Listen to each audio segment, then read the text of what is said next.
자, 연차휴가 관련이 이제 바뀐 내용들 중심으로 이렇게 보면, 출근율 80% 이상 시 15일이 기준이죠.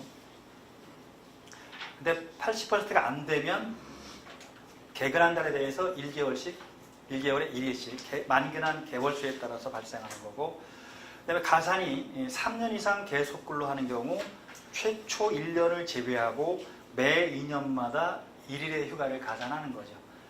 대신 이거는 최대 25일까지입니다. 그러니까 15일에서 25일까지가 되는 거죠. 근속이 20년 이상 넘어가면 25일로 통일되더라고요. 그 다음에 1년간 출근율 80% 미만자에게는 가산 연차 미발생, 아까 말씀드렸고, 그 다음에 계속 근로에서 1년 미만자는 1월 개근 시 1일이 발생하고, 1년이 그렇게 해서 만근이 되면 결국 26개가 되는 건데, 2017년 5월 30일 입사자부터 적용되겠죠. 그 다음에 사용 시기는 1년간 사용 가능한 거고요. 다만 입사 1년차 이내에 주는 하루씩 이렇게 한 달에 발생하는 거 있잖아요. 그럼 발생한 달로부터 1년이 지나면 돈으로 바뀌거나 이렇게 하는 거지, 휴가를 쓸 수 있는 건 없어지는 거죠. 그 다음에 연차휴가 발생 후 1년이 지나면 수당으로 지급, 마지막 사용 가능일 다음 날 또는 다음 날이 속한 급여일에 지급하고, 1년 미만자에게 주어지는 1개월 1일 발생 연차도 동일하게 해석을 하고 있습니다. 1년을 근무하지 않고 중도 퇴사하는 경우에도 1년 미만 1개월 한계에 대한 연차 수당은 지급해야 되겠죠. 어떤 사람이 만약에 11개월 근무했다. 근데 연차가 10개 발생했다. 하나도 안 썼다 그러면 10개는 수당으로 주면 되겠죠. 그렇게 1년 미만은 매월 발생하는 거니까.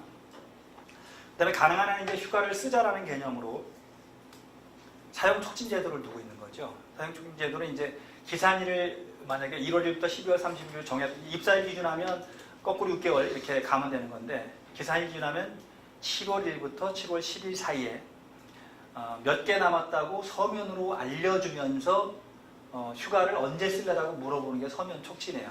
1단계. 그 다음에 근로자가 대부분 휴가를 신청할 것이지만 신청하지 않으면 늦어도 10월 31일 이전에 회사가 날짜를 정해서 휴가를 지정해 주는 거, 이게 서면으로 지정해 주는 건데 이게 2단계죠. 그 다음에 3단계가 하나 남아있는데, 그 휴가 날짜에 근로자가 출근을 하게 되면 노무 수용 거부 의사를 분명하게 표시를 하라, 이렇게 하고 있습니다. 근데 뭐 아이디 카드를 막아버린다든지 정문에서 못 들어오게 한다든지 뭐 여러 가지 그런 방식이 있겠죠. 당신 휴가 가는데 왜 왔냐 이렇게 해서 그것까지 하면 휴가 수당 지급 의무를 면제한다, 이렇게 보시면 되겠죠. 근데 일이 바빠서 뭐 이랬다면 당연히 휴가 수당은 줘야 될 것 같고요. 그 다음에 1년 이상 연차에 대해서만 사용 촉진 가능하고, 1년 미만자에게 주어진 연차는 사용 촉진 대상이 아닌 걸로 이렇게 전체적인 내용을 정리해 봤고요. 그 다음에 80% 이상 출근하는 거기 때문에 출근율이 이제 되게 중요한데, 이거는 법에 규정된 것도 있지만 근데 실질적으로 판례가 또 한 것도 있고요. 그래서 이제 법에 규정된 게 업무상 부상 질병으로 휴업한 기간, 산재 기간이죠. 그다음에 출산 전후 휴가 기간과 유사산 휴가 기간, 이것도 법에 있는 거고, 그다음에 육아휴직이 2018년도 5월 29일 입사자부터 적용되죠. 육아휴직 기간도 출근한 것으로 인정한다, 이렇게 되는 거죠. 그다음에 육아휴직이 이 법에 입법되기 전에 어떻게 했죠? 육아휴직을 만약에 10개월 갔다, 2개월만 근무했다.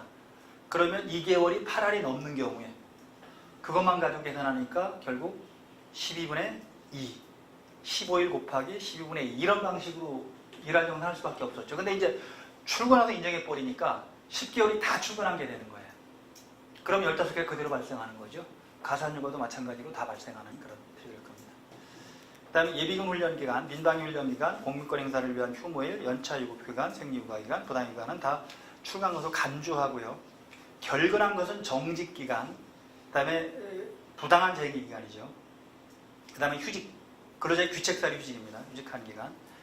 아예 소정근로에서 제외하는 기간은 정당한 쟁의기간, 사용자의 규칙사리 협한 기간은 아예 소정근로에서 제외하는 방식으로, 이렇게 이거 이외에도 다른 사례가 있을 텐데 어떻든 다 근데 판례 같은 경우 보면 부당해고 기간 같은 경우에 다 연차를 다 청구할 수 있다는 거예요. 일을 못한 건 누구 책임이다? 사용자가 부당해고를 했기 때문에 사용자가 책임져라. 그러니까 연차 발생할 수 있는 걸 다 청구할 수 있는 거죠. 임금 상당의 청구뿐이 아니고, 이렇게 해석을 하시면 될 것 같고요. 자, 요원 문제는 아까 큰 틀에 설명드렸지만 중요한 거 위주로 몇 개만 다시 한번 확인해 보도록 하겠습니다.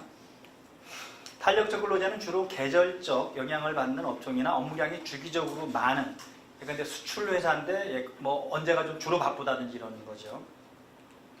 그래서 일이 많은 주에 근로시간을 늘리는 대신 다른 주에 근로시간을 줄여서 평균적으로 40시간을 맞추는 그런 근무제도고, 특징은 사전에 정해진 근로일, 근로시간에 따라 일률적으로 근로하고, 그다음에 미리 이제 근로일별, 주별 근로시간을 정하는 겁니다. 근로시간의 장단을 변형시키는 거고, 특정주나 특정일 근로시간 제한이 있습니다. 하루 12시간을 넘지 못하고, 예컨대 이런 부분이 제한이 되어 있는 거죠. 그래서 그 다음에 선택적 근로제는 주로 연구직이나 판매 비중이 높은 도소매 업종일 텐데, 근로자가 자유롭게 출퇴근을 하게 만드는 거죠. 일일 8시간에 구애받지 않고 주 40시간 범위 내에서 일일 근무 시간을 자율적으로 조정할 수 있고, 출퇴근 시간을 근로자가 자유롭게 선택할 수 있는데, 이 출퇴근 시간을 자유롭게 선택할 수 있다는 게 중요한 거예요. 출근과 퇴근을 다 선택해야 되는 거죠. 그런데 출근이 선택되면 퇴근이 자동적으로 선택되는 거, 이 부분은 우리 선택적 근로자로 보지는 않습니다. 예컨대 7시에 출근하는 사람은 4시에 퇴근한다. 그죠? 10시에 출근하는 사람은 7시에 퇴근한다. 이런 방식으로 딱 출근 시간이 정해지면 자동적으로 퇴근 시간이 8시간 근무하는 이런 제도는 선택적 근로자라고 하지는 않습니다. 뭐 자율 출퇴근자나 여러 가지 말을 붙일 수 있겠지만, 그 다음에 이건 의무 근로시간 때만 일률적으로 근로하고 나머지 근로시간 때는 근로자가 선택하도록 하고, 근로시간대 변형이고 특정주, 특정일 근로시간 제한이 없습니다. 물론 자체적인 규정으로 정할 수 있을 거고요. 사업장 밖 근로는 간주 근로제라고 하기도 하고, 주로 이제 바깥에 근무하는 분들이니까 근로시간이 통제가 안 된다는 겁니다. 영업직이나 AS 업무나 출장 업무가 주로 해당될 거고, 출장 등 사유로 사업장 밖에서 근로하여 근로시간을 실제적으로 선정하기 어려운 경우 소정 근로시간을 근로한 것으로 인정하는 그런 제도, 우리 간주 근로제라고 하는 거죠. 이건 결국 근로시간 산정이 어려우니까 그냥 몇 시간 근무한 것으로 본다, 이렇게 하는 제도가 사업장 밖 근로자라고 보면 될 것 같고, 재량 근로는 연구개발이나 IT, 방송법 등 방송 등 법에서 정한 업종에 가능하고, 이거는 근로 수행 방법을 근로자가 알아서 하는 거니까, 그죠? 그냥 실제 몇 시간 근무했는지 모르니까 그냥 소정 근로자가 근로한 것으로 인정하는 겁니다. 구체적으로 지시하면 안 되는 거고요.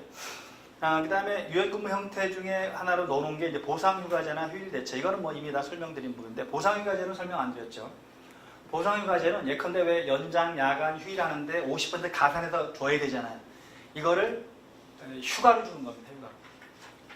그러니까 예를 들면 내가 이번 달에 휴일 근로 이틀, 그래서 뭐 그럼 이틀이면 16시간 근무했는데 50% 가산하니까 다시 8시간 더 하니까 24시간이죠. 그럼 이틀 근무한 걸 3일분 임금으로 받을 수도 있지만 3일 요금으로 휴가를 갈 수 있는 제도. 이게 보상휴가제 관련 부분입니다. 이게 연장, 야간, 휴일 수당을 지급하는 대신에 휴가를 가게 하는, 유급으로 가게 하는 그런 내용들이라고 보시면 되겠죠. 뭐 이 큰 틀의 형태는 이렇게 설명드렸고, 자, 도입 필요성은 아까 제가 설명드렸죠. 주 단위로 우리가 근로시간이 되어 있다 보니까 이제 막 바쁠 때 좀 더 해야 되고 안 바쁠 때 좀 덜 하고 싶은 그런 사업장, 그러면 이제 활용할 수 있는 방법들을 찾아야 되니까 가장 대표적인 게 탄력적 근로제 같은 부분들, 이게 2주 단위 또는 3개월 이내 단위가 현재까지 사용할 수 있는 부분들이고, 예컨대 2주 단위는 이번 주에 48시간 근무하는 대신에 다음 주에 몇 시간 근무하면 돼요? 8시간 더 했으니까 다음 주에는 8시간 빼면 돼요. 32시간이에요.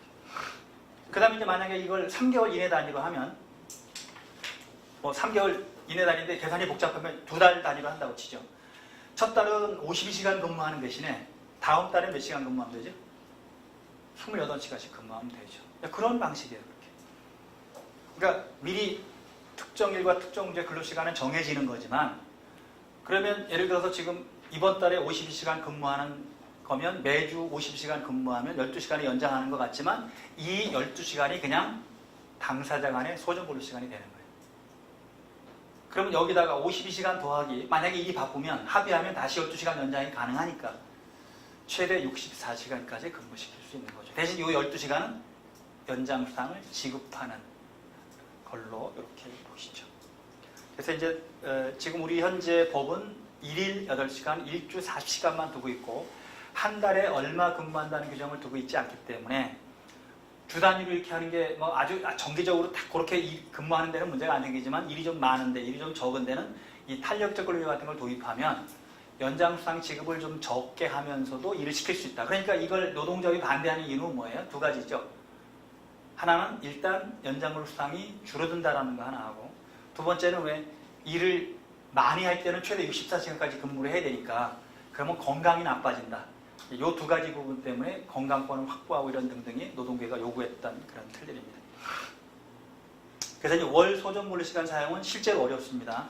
일일 8시간, 일주 40시간인가 기준으로 하고 있기 때문에 월 소정근로시간은 우리가 통상임금 산정을 위해서 209시간을 쓰긴 하지만 실제 근무 형태를 이렇게 짤 수는 없다. 그러다 보니까 이제 탄력적 근로제든 선택근로제든 유연근무제가 필요한 거라고 노동부가 그렇게 해석을 해주고 있는 거고요. 그 다음에 근로시간 단축과 기업의 대응은 이제 우리가 이미 시행되고 있고, 그 다음에 50인 이상이 내년부터 시행되는데, 결국 법이 원하는 바는 뭐죠? 실근로시간을 단축하자는 거잖아요. 근데 기업은 실근로시간을 단축하게 되면 생산성이 떨어지거나 기타 운영이 어려운 점이 있으니까 할 수 없이 이제 이 유연근무제들을 우리가 고민할 수밖에 없는 그런 틀입니다. 그래서 저녁에 있는 삶도 우리가 고민해야 되고, 그래서 유연근무제를 도입하는데 이제 어떤 게 좋을 거냐라는 건 기업마다 좀 다른 부분들이죠. 그 다음에 심지어는 근로시간 측정 및 근태관리 강화, 그래서 커피, 흡연 등 비업무 시간을 제외하는 회사도 있을 거고요. PC 셧다운 제도 등 도입하고 있고, 그 다음에 근무 문화 및 업무 혁신 가속화. 그러니까 회의 같은 거 거의 안 하고요. 교육도 거의 안 시키고요. 그 다음에 스마트 원격 근무 같은, 왜 교육도 근로시간이라고 하니까, 그죠? 회의도 근무시간이라고 하니까 이제 실제 회의 시간 줄이고 교육 시간 줄이고 이런 등등이 많이 이제 벌어지고 있다고 하는 거죠. 더 큰 문제는 그건 것 같아요. 회사에서는 쫓아내는데, 회사는 가라고 하는데, PC 셧다운도 하고 불도 내리고 등등 가라고는 하는데 실제 일이 지금 많은 거예요. 사람이 없거나 여러 가지 이유 때문에. 일은 많으니까 할 수 없이 어떻게 하는 거죠? 그 일을 처리하려면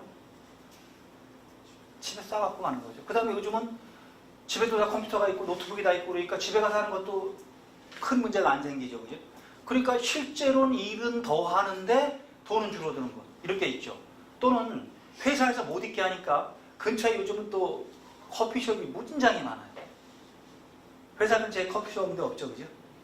커피숍 가면 만나는 거입니다. 이제. 왜 집에 안 가? 그러면 아이고 할 일이 많은데 이렇게 하고 이제 자 이런 것도 우리가 고민을 해야 돼요. 실제 의미는 뭐냐면 저녁에 있는 삶이 필요하고 그 다음에 일과 삶의 이 균형을 유지하고 이런 등등을 목적으로 근로시간을 단축했는데 이상하게는 오히려 임금은 안 지면서 실제 연장근로를 하게 만드는 이 부분들. 생산직은 이렇게 못하죠. 생산직은 딱 그냥 끝나면 끝나버리는데 이게 사무직하고 전문직이 문제인 거죠. 이것도 한번 기업 문화 차원에서 고민을 좀 해봐야 됩니다. 그래서 사무직들이 이제 그러면 결국 이제 인원을 늘리거나 그다음에 업무의 그 직무 분석 같은 걸 해서 이건 도저히 혼자 못하는 일이라면 사람 하나 더 붙여주든지 이래야 되는데 아예 뭐 그동안 잘해왔는데 뭘 사람을 더 뽑아 이렇게 한다는 거죠. 이게 이제 현실적인 부분에서 우리가 입법하고 이 현실하고 좀 안 맞아떨어지는 그런 내용도 있게 되는 겁니다. 그 다음에 기존 일주 단위의 근무자에서는 주 50시간 초과 가능성이 밑에 있는 거죠. 결국 53시간 근무하는 건 당연히 법 위반이고 그 다음 주 50시간, 그 다음에 40시간인데 이거를 평균 내버리면 괜찮은 부분이 될 수 있거든요. 52시간 평균이 맞을 수가 있으니까. 근데 기존 근무제를 유지하면 법 위반인데 유연근무제를 이용하면 법 위반이 아닐 수 있다. 이렇게 보는 겁니다. 그래서 근로기준법 준수를 위해서는 유연근무제 도입이 필수적으로 우리가 요청되는 그런 부분들이고요. 그래서 이제 유연근무제는 여러 가지 형태들이 있으니까 그 형태들을 한번 여러분들이 보시면서 어떤 게 좋은지를 한번 참고를 하시기 바랍니다. 그 다음에 이 유연근무제를 도입하려면 취업규칙 변경 또는 단체별 개정, 뭐 노조가 있으면 단체별 개정을 당연히 해야 되겠죠. 그래서 선택근무제나 전형근무제, 노사 간에 합의를 해야 되는 부분들이니까 이제 원격근무제하고 재택근무제는 법에 있는 건 아닙니다. 자체적으로 하는 부분들이니까 경우에 따라 다를 수 있죠. 바깥에서 근무하는 거, 모바일 워크 이런 거죠, 그죠? 스마트 워크, 모바일 워크. 그다음에 재택근무는 몇 시간으로 인정해 줄 것인지라는 고민들을 해보기도 하고요. 또 하나는 요즘은 왜 시스템이 좋아서 집에서 근무하는 것도 근무하는 시간과 쉬는 시간을 다 구분이 가능하다며요. 그렇다면 그런 걸 활용한다면 근무시간, 그러니까 확실하게 쉬는 시간과 근무시간을 구분할 수 있다면 그걸 활용하는 것도 장소만 집에서 근무하는 거지 실제 통제를 받는 거하고 비슷하니까 활용할 수 있겠죠. 그래서 원격 근무제와 재택 근무제는 상황에 따라서 좀 다를 수도 있다 이렇게 보시면 되겠죠. 그 다음에 근로계약서 취업규칙 관련 부분에서 당연히 근로계약서에는 다 포함되어야 되지만 취업규칙은 전체 적용 시에는 예컨대 취업규칙을 변경해야 되지만 일부 적용 시 때는 근로계약서만 가지고 할 수도 있는 그런 걸로 확인을 해보시기 바랍니다. 그 다음에 근로자 대표 선출은 아까 우리가 봤지만 과반수 이상으로 조직된 노조가 있으면 그 노조, 그 다음에 과반수 이상 조직된 노조가 없으면 근로자 과반수를 대표하는 자를 뽑아야 되겠죠. 그래서 근로자의 범위 관련 부분에서는 회사 전체 근로자 중에서 근로기준법상 사용자의 범위에 포함되는 주로 부서장이나 이런 사람들이 되겠죠. 제외하고. 그 다음에 과반수 노조 조직 여부 판단은 도입 당시를 기준으로 과반수가 되는지 안 되는지 보면 될 것 같고, 근로자 대표는 자율적으로 진행하는 거고요. 그 다음에 근로자 과반수 의사를 모으는 방법으로, 예컨대 이거는 뭐 직접 비밀 무효 투표를 하지 않아도 되고요. 손들어도 되고 무슨 뭐 사인해도 되고 상관없겠죠. 그 다음에 사업 또는 사업장 단위로 만약에 두 개가 분리할 수 있다면 따로따로 해도 될 거고요. 원칙적으로 하나로 이렇게 하는 방식이 될 겁니다. 저희는 탄력적 근로 아까 설명드린 건데 확인하는 겁니다. 일주 단위의 경직적 근로시간 관리가 여의치 않을 경우 3개월 이내 또는 2주 단위로 이렇게 52시간까지 근무할 수 있는 거고, 3개월 이내 단위를 중심으로 본다면 3개월 이내 단위 기간 설정인데 꼭 3개월 하라는 건 아니에요. 그러면 3개월 이내 단위의 탄력규칙을 도입하는 경우에도 2주 단위로 할 수 있겠죠. 취업규칙만 변경하면 48시간, 32시간 범위 내일 텐데 노사 간에 합의해서 3개월 이내 단위를 도입하는데 기간을 2주로 하면 이번 주에 52시간, 다음 주에 28시간 이렇게 할 수 있는 거죠. 그 다음 주에 52시간, 그 다음 주에 이렇게 28시간 이런 방식으로 가능한 거예요. 이렇게 3개월 이내 단위. 3개월 단위 정산이 원칙이나 월별 소정 근로시간 추가하면 정산이 가능하고, 특정 주에 52시간 추가 및 특정 12시간 추가하면 법정수당 당연히 지급해야 되고, 3개월 평균 해서 효과는 1주 52시간 이내이면 특정 주 52시간을 초과해서 근무 가능한 최대 64시간이라고 하는 거죠. 사전에 정해진 근로일 및 시간표에 따라 근무 가능한 직군에 적합하는 거고요. 그러니까 이게 일반 사무직이나 이런 건 어려울 거고요. 주로 생산직이라든지 아마 그런 제조업에 많이 맞는 걸 겁니다. 근로기준법 51조에 탄력적 근로제가 근거를 두고 있고요. 그 다음에 2주 단위, 3개월 이내 단위는 참고로 보시는데 핵심은 뭐냐면, 핵심은 2주 단위는 그러니까 결국 첫째 주, 둘째 주 이렇게 하는 거고요. 3개월 이내 단위는 최대 3개월까지 할 수 있는 거고, 2주 단위는 하루 일주일 근로시간이 최대 48시간이고 3개월 이내 단위는 52시간이고, 그 다음에 3개월 이내 단위는 1일 12시간 제한이 있는 반면에 2주 단위는 1일 12시간 제한이 없습니다. 이렇게. 그러니까 3개월 이내 단위는 노사 간의 합의고 2주 이내 단위는 취업식만 변경하면 되는데 다시 불이익 변경일 때 동의를 얻어야 되니까 비슷할 수가 있습니다만, 여기 특정 주에 48시간 초과 못하고 이건 특정 주에 52시간 초과하지 못하고 대신 1일 12시간 초과를 못하도록 이렇게 했습니다. 그 다음에 이거는 노사 간의 합의를 해야 되고 이거는 취업식만 변경하면 되는 거고요. 결국 이제 당사자 간에 합의한 근로시간을 넘는 건 연장근로가 될 수 있으니까 별도로 연장근로는 일주일에 12시간까지 연장근로가 가능한 그런 형태 될 겁니다. 그래서 연장근로는 법정 약속한 시간을 넘는 게 연장근로가 되는 거예요. 실질적인 부분에서. 그래서 요거는 최대 60시간, 요건 최대 64시간. 적용 못하는 데가 연소자, 그 다음에 임신 중인 여성 근로자는 적용할 수가 없다. 예를 들면 이제 이렇게 표를 짜야 됩니다. 2주 단위 같은 경우에 1주, 2주에서 우리 예상 35시간을 했잖아요. 그죠? 실제 근로시간은 37시간, 2시간이 연장근로가 된 거예요. 그 다음에 여기는 45시간, 그냥 45시간 한 거죠. 그러니까 최대 2시간이 이건 연장근로 수당에 해당되는 부분이 되겠죠. 그 다음에 이것도 7시간씩 하기로 했는데 여기는 8시간, 그럼 1시간 연장근로가 되고, 여기는 9시간씩 하기로 했는데 요 9시간, 요거는 연장근로가 아니에요. 요거는. 왜냐면 이거하고 평균 내서 하는 부분이니까. 그죠? 그런데 이 약속한 것보다 4시간을 더 했단 말이죠. 이 4시간은 연장근로가 되는 거죠. 그러니까 일단 서로 약속으로 정한 시간은 기준 근로시간이 돼버립니다. 하루 10시간을 근무하더라도 2시간이 연장근로가 되는 게 아니고 평균 내서 어떻든 약 그 정한 시간, 그 시간을 넘는 게 연장근로가 되는 거죠. 그러니까 정한 시간을 넘지 않으면 연장근로가 안 되는 걸로 이야기. 여기도 4시간과 여기 1시간이 연장근로 된 이유는 결국은 정하는 게, 여기는 0시간 근무에 4시간, 여기는 7시간 근무했는데 8시간 했으니까 1시간, 4시간, 그러니까 5시간의 연장 근로가 되는 거죠. 3개월 이내 단위 부분은 이제 4주 단위 탄력제 근로를 갖다 이것도 똑같이 일정표가 정해져야 됩니다. 근데 8시간씩 7시간씩 하기로 했는데 여기는 8시간 했고 여기 9시간 하기로 했는데 13시간 했고 이게 연장 근로가 되는 거죠.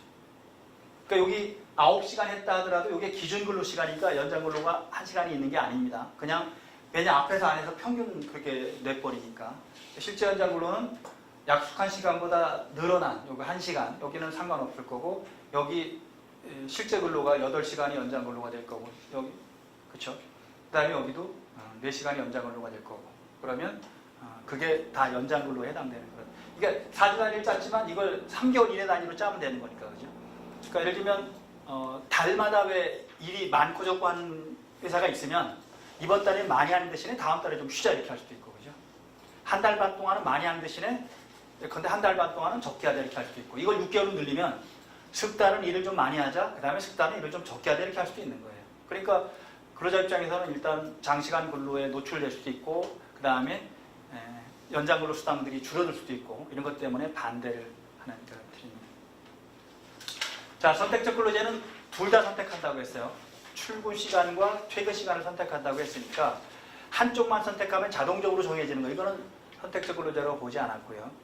그럼 이 선택적 근로제는 1개월 이내 단위에서 정하는 거니까 예컨대 1개월이면 174시간 또는 176시간 이렇게 표현을 쓰는 거죠. 그럼 그것만 정해놓고 이번 주 60시간, 뭐 다음 주 20시간 이런 방식으로 하든 어떻든 본인이 알아서 174시간 이런 걸 정하면 되는 겁니다.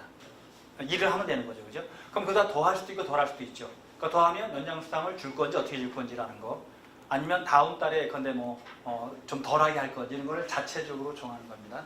최대 1개월 이내에 정산기간을 정하는 거고요. 의무 근로시간대를 설정하는 게 가능합니다. 의무 근로시간대는 코어타임이라고 보통 하는 거죠. 코어타임은 회사에서 자 그러면 보통 회사마다 다르겠지만 10시부터 12시까지는 회의도 해야 되고 뭐 여러 가지 그런 보고도 있고 등등 하니까 반드시 출근해라. 이러면 10시부터 12시까지는 코어타임 두는 거예요. 그러면 아무리 예컨대 이 사람이 바쁜 일이 있다 치더라도 출근 안 하면 안 되는 거죠. 10시에는 출근해서 빨리 가더라도 12시에 가는 거예요. 이제. 거기에 코어타임을 둘 수 있는 거죠. 그러니까 나머지는 자유롭게 이제 본인이 선택하는 거지만 요 2시간만큼은 반드시 출근해라 라고 정하는 게 코어타임이죠. 그 다음에 1개월을 평균해서 주 50시간 이내이면 특정주에 50시간을 초과하는 근무가 가능한 그런 부분들이고 그 다음에 선택적 근로제 사례는 주로 이제 근로자 스스로 근무 시간을 조절하거나 선택해서 근무할 수 있는 직군의 그런 업무에 당연히 적합하겠죠. 근로기준법 52조고요. 그 다음에 여기는 이제 예를 들어 놓은 거, 이거 제가 만든 건 아니고 우리 노무사회에서 만든 자료 중에서 나온 건데 넷나블이나 SK텔레콤이나 LG전자인데 1개월 단위 10시에서 14시 의무시간대 제외 시간을 근무 직원이 자유 근무하고 2주 단위인데 2주 80시간 내에서 근무 30시간 50시간 할 수 있다는 거죠. 그죠? 그 다음에 1주 단위인데 1일 4시간 12시간 범위 내에서 40시간 이내 자율 근무 이렇게 하는 거죠. 요즘 이제 52시간제가 시행이 되면서 이제 부서장들의 역할이 사람 빨리 내보내는 거라고 하더라고요. 그러니까 땡 안에 안 가고 있으면 잠깐 쫓아내는 게 일이라고 하는데 옛날에 모 그룹의 이제 인사담당 부사장이 재미있는 얘기를 한번 하더라고요. 자기네 그때 그룹에서 하루 늦게까지 근무하는 게 문제가 돼서 이제 자기 인사담당 임원이니까 이제 정해놔서 딱 6시 30분 넘으면 불을 내린다. 하도 안 가니까. 그 다음에 출퇴근 차량, 퇴근 차량을 6시 30분에 출발시킨다 등등 해도 이제 잘 안 들어서 나중에는 왜 이 전기를 내려버렸답니다. 전기. 그러니까 사무실에 전기를 꺼버리면 왜 컴퓨터도 안 되고 등등 하니까. 그러면 뭐 또 스탠드 갖다 놓고 하고 뭐 등등 뭐 되게 복잡하더래요. 근데 성공한 게 담당 임원, 자기가 불시에 현장을 시찰해 줄 때 혹시 한 명이라도 근로자가 있으면 담당 임원 복과는 빵점이다 라고 이제 엄포를 놨답니다. 그랬더니 담당 임원들이 잠깐 6시만 되면 댕기면서 빨리 안 가, 빨리 안 가, 빨리 안 가 이러니까 이제 해결이 됐다고 이제 그 문화로 정착됐다고 하는데 참 쉬운 일은 아닙니다. 큰 틀에서. 인사 담당 임원이니까 그 정도 파워가 있어서 하는 거지 기업 입장에서는 일을 좀 더 하는 것도 바랄 수도 있어요. 속으로는. 그러니까 근로시간 단축이라는 게 결국 그냥 단순하게 단축으로 끝나서는 안 되고 결국 일과 삶의 균형 문제, 그다음에 문화적인 생활 이런 문제. 근데 문제는 퇴근했는데 갈 데가 없다는 것도 문제잖아요. 퇴근했는데 할 게 없다라고 하면 더 큰 문제예요. 왜냐하면 애들하고 안 놀아버릇해서 아버지가 일찍 오는 게 이상한 거예요. 애들 입장에서는. 그러니까 배우자 입장에서도 그렇고. 그렇다면 놀이 문화도 우리가 개발해야 되고. 그 다음에 근로시간 단축하면서 이제 회식이 없어졌다며. 회식도 근로시간이냐 아니냐 또 다툼이 생겨버리니까 회식 안 하고 돈으로 줘버리거나 뭐 이런 등등이 있다고 하는데 바람직한 건지는 고민 한번 해봐야 됩니다. 회식은 근로시간이에요? 아니에요? 아닌 게 원칙이죠. 그죠? 예. 근데 그거를 참석을 강제한다고 해서 근로시간이다? 저는 그것도 좀 아닌 것 같아요. 회식은 그냥 뭐죠? 서로 친목 도모하고 뭐 그런 등등인데 그것까지 어떻게 우리가 근로시간으로 따질 수 있을까라고 보면. 근데 지금 교육받는 건 뭐예요? 이건 당연히 근로시간이죠.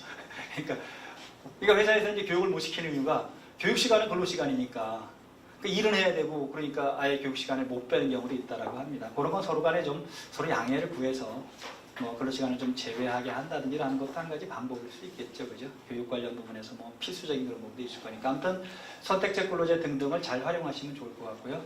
그러니까 도입 방법은 노사 간의 합의로 정하는데 이때 우리가 뭐가 필요하냐면 누구를 대상으로 할 건지라는 거. 그다음에 정상기간은 1월 이내이기 때문에 1월 딱 정해도 되고요. 4주 또는 3주, 2주, 1주 상관없어요. 그냥 그렇게 단위기간 정해서 반복하면 되는 거니까. 그때 이제 총 근로시간을 정해야 되는 겁니다. 한 달이면 174 또는 176이 될 거고요.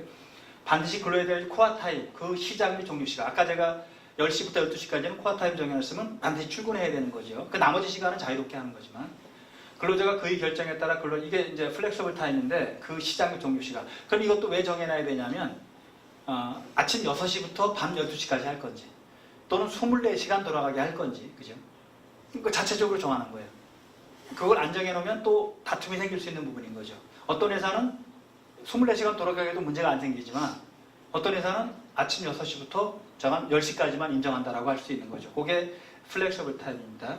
그 다음에 하루에 근무 시간대가 고정적이지 않으니까 만약에 휴가를 준다면 표준 근로 시간대는 그냥 8시간으로 정하면 되겠죠. 그죠? 8시간제를 기준으로 하는 거니까.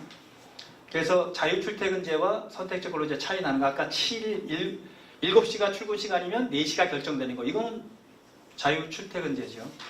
근데 선택적 근로제는 출근 시간과 퇴근 시간을 다 근로자가 정하게 하는 게 선택적 근로 시간제 이렇게 보면 되겠죠. 그다음에 선택적 근로제에서 이제 연장 근로는 약속한 시간을 넘는 건 연장 근로라고 보면 되겠죠. 기본적인 틀은 선택적 근로제도 마찬가지고 탄력적 근로제도 마찬가지고.